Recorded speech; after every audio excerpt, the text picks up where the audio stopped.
Então, pessoal, vou continuar nossa aula. Vamos falar agora especificamente de motor de indução assíncrono monofásico. Então, para a gente começar, só para a gente relembrar, ó, motor assíncrono monofásico, ele deriva do conceito de trifásico, bifásico, simétrico. Aí, só para a gente se lembrar, ó, para você ter campo magnético girante simétrico, constante ao longo do tempo, você precisaria de tensões defasadas de 120 graus. Então, aí se alimentaria em rolamentos também defasados de quanto? De 120 graus. Então, se você for analisar então a máquina, o que seria similar a isso? Qual outra máquina que teria condição de ter um campo magnético simétrico? Uma máquina bifásica simétrica. Mas qual que é a condição? É a simetria, por exemplo, aqui em rolamentos defasados de 120 graus, aqui ó, no bifásico simétrico, tem rolamentos defasados de 90 graus. Então, você teria que ter na alimentação dele tensões também defasadas de quanto? De 90. Você também tem um campo magnético que simétrico ao longo do tempo e constante. É só que você vai lembrar que a gente tem tensões defasadas de quanto? Se você pegar as duas tensões da rede, ia dar um defasamento de quanto? 120. Então, você não teria defasamentos de 90 graus. Então, vamos supor assim, para imitar isso, aí você pode usar, por exemplo, para imitar uma máquina bifásica simétrica. Então, bifásica simétrica, ela teria tensões aplicadas aqui, ó, defasadas de quanto? De 90 graus. Então, a gente não tem essas tensões. Na máquina bifásica assimétrica ou monofásica, quantas tensões você tem aplicado aqui? Só uma? Então, como que ele enxerga artificialmente a segunda fase, com um defasamento de aproximadamente 90? Você coloca aqui em série de enrolamento o que? O capacitor? A enrolamento máquina bifásica assimétrica ou monofásica, ela tem os enrolamentos defasados de quanto? De 90, só que ela aplica uma tensão só, uma tensão entre esses dois terminais. Vai aparecer a segunda fase artificialmente por causa do defasamento provocado pelo quem? Pelo capacitor. Aí, ó, normalmente é conhecido como enrolamento principal, enrolamento auxiliar, onde tem o enrolamento auxiliar que tem um capacitor. Se pergunta assim, a única maneira de você conseguir defasamento, deslocamento é com capacitor? Não. Ó, quais são os métodos de arranque que você pode conseguir defasamento? Por exemplo, por resistência ou diferença de impedância, ou com condensador, a mesma coisa de capacitor, você vai colocar em série com enrolamento de arranque, um enrolamento auxiliar. Esse motor que você coloca aqui, diferença de impedância, é conhecido também como fase dividida. O ângulo ele é bem menor do que 90, ele é aproximadamente 45 graus. Consegue ter um campo magnético, mas ele não é uniforme. Então o motor oscila muito mais, porque ele está longe de 90 graus. É um motor que é usado para pequenas potências.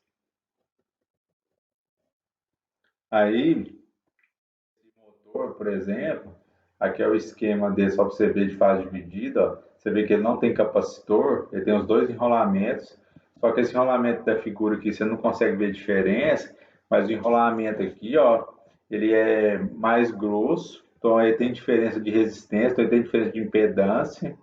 Então, quando você faz um enrolamento diferente, isso também causa o quê? Um defasamento. Aí só que aí esse tipo de motor também, esse enrolamento é só utilizado na partida. Aí ele tem uma chave aqui centrífuga, que é um interruptor mecânico, de acordo com a velocidade do motor, essa chave ela se abre. Depois que o motor parte, aí ele tira esse enrolamento aqui e só fica o enrolamento principal. Aí tem outros motores monofásicos, por exemplo, aí que vem o motor com capacitor de partida, esse motor também que tem uma fase auxiliar, que ele tem um ângulo de defasamento mais próximo de 90 graus. A chave centrífuga, quando o motor atinge cerca de 75, 85% da rotação síncrona, da rotação do motor, ele tira, porque não é capacitor, o nome já está falando, é capacitor de partida, então ele só funciona na partida. Pega o esquema dele também, ó. Então ele tem um enrolamento principal, um enrolamento auxiliar, ele tem um capacitor aqui, ó, de partida e a chave centrífuga. Quando o motor parte, atinge aproximadamente 80% da velocidade, a velocidade que cria uma força centrífuga. Não sei se você já viu máquina de lavar, quando a máquina de lavar ela está centrifugando, as roupas não vai tudo para a lateral, aquela mesma força, a mesma força que abre essa chave aqui, ó. Aí, por exemplo, ele tira esse enrolamento aqui, ó, porque é utilizado somente na partida. Só fica o principal. Aí você fala assim, ó, motores desse tipo, eles vibram mais, porque você não tirou o defasamento, você tirou aquela condição de manter o campo magnético mais ou menos uniforme. Você tira e vibra muito mais. Aí o capacitor, você identifica ele também por esse aqui, ó. Você vê um motor desse aqui, tem um gabinete desse aqui, esse aqui tem um capacitor. Tem outro motor que é o capacitor permanente. Então o nome já tem, já fala. Se é capacitor permanente, ele permanece durante todo o tempo. Então o rendimento dele, por exemplo, o fator de potência do motor são melhores. Aí, por exemplo, por que ele é melhor? Porque você mantém o defasamento. Então, você mantém aquela condição do campo magnético girante mais constante. Aí, por exemplo, aí, aqui ó, você já percebe que não tem mais a chave centrífuga. Então, o enrolamento principal e o auxiliar fica constantemente ligado. Esse tipo de motor aqui tem um desempenho melhor mesmo, porque você mantém o defasamento, todo o funcionamento do motor. E o nome já diz, ó, capacitor permanente. O mesmo motor, só que ele não tem chave centrífuga. Aí, ó, tem motor de dois capacitores, que a eficiência dele aumenta, o fator de potência dele é mais elevado, por exemplo. Motor monofásico, no geral, ele tem um fator de potência e rendimento pior que o trifásico mesmo, por causa justamente da teoria do campo magnético, campo girante constante. Quando você vê um de dois enrolamentos, um enrolamento da auxiliar está em série e paralelo com dois capacitores, ó. Algum capacitor está em série com a chave centrífuga, aí logicamente você já deve ter percebido, né? Quando o motor atinge a velocidade nominal, ou próximo a 80% da velocidade nominal, a chave centrífuga tira esse capacitor aqui que é utilizado na partida e permanece o capacitor permanente, para dar aquela condição de campo magnético mais constante, a velocidade mais constante, ter um desempenho melhor. Aqui a fotinha dele, quando você vê dois assim, ó, é porque tem dois capacitores. Aí, ó, antes da gente começar a ver as ligações, que é uma coisa mais importante também, aí você pode analisar, essa aqui é a placa do motor que a gente tem lá no laboratório. É bom você ficar ligado, por exemplo, a gente vai usar esse aqui como exemplo, mas tem vários motores. Quando você pega o motor monofásico, por exemplo, você sempre olha a placa de identificação para você ver a ligação dele, na menor tensão e na maior tensão.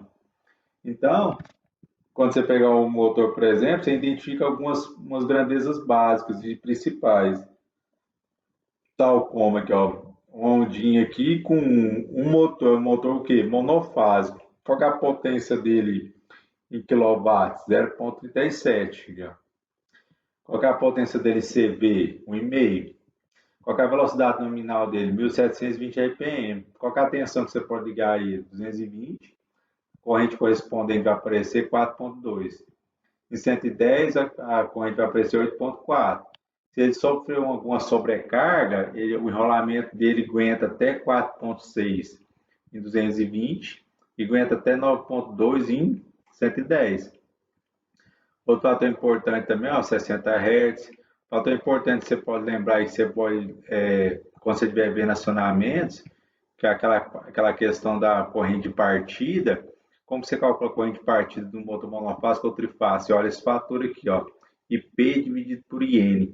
IP, corrente de partida, e IN, corrente nominal. Aqui não é 5,3, então IP dividido por N é igual a 5,3. Se a corrente nominal fosse 10, quanto que era a corrente de partida? 10 vezes 5,3, 53 amperes. Aquele gráfico que a gente viu anteriormente, aquela correntona no início no transitório, ia ser mais ou menos com as 53 amperes. Aí depois ele ia amortizar para um valor que nominal em 220, 4.2, 110, 8.4.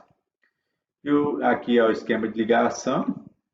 Aí o fabricante ainda faz um menor tensão e maior tensão. Ainda coloca os cabos de cor diferente para você identificar quem que é o número de acordo com a cor. Então, esse aqui é o motor que a gente vai usar na prática. Então, mas primeiro a gente vai estudar como que você faz essa ligação aqui, como que você faz essa. Aqui está a placa do motor, ó, os terminais dele. Ó. Aqui está a menor tensão e aqui está a maior tensão. Aí a menor tensão, por exemplo, ó, ele está te falando para você curto-circuitar 1, 3 e 5. E curto-circuitar 2, 4 e 8. Ou seja, curto-circuitar os ímpares e curto-circuitar os pares. E alimentar o 1 e alimentar o 4. Sempre segue esse padrão, alimentar o 1, que é esse motor aqui, né? Porque lembrando, que você pode ter outro motor de outro fabricante, ele muda essa numeração aqui, ó. Então você fica ligado com relação a isso. Aí, ó, para maior tensão, você curto-circuita 1 e 5, aí você curto-circuita 2, 3 e 8 e deixa o 4 sozinho. Aí a fase vai no 1 e a outra fase que vai no 2. E esse caso aqui, ó, no nosso caso, por exemplo, que é o padrão da nossa região, 200 e 127. Então aqui vai uma fase no L1, ou fase A, fase B ou fase C. E no L2 vai o quê? O neutro. E o L1 aqui é fase A ou B ou C, ou CI, A. Ou seja, só tem uma diferença de potencial. Por isso que o motor é o quê? Monofásico. Aí o motor monofásico, para você inverter o sentido de rotação dele, aí, por exemplo, é quando você liga com referência no 5 e no 8. Então, 1, 3 e 5, 4, 2 e 8, sentido horário. Aí, se você inverte o 5 com o 8, então você vai trocar. Então, não vai ser mais 1, 3 e 5, vai ser 1, 3 e 8. Então, você não vai curto-circuitar 2, 4 e 8, é 2, 4 e 5. Você troca o 5 pelo 8. A gente vai ver isso com mais detalhes na frente. Aqui só os terminais dele, você vê, ó, maiores, ó.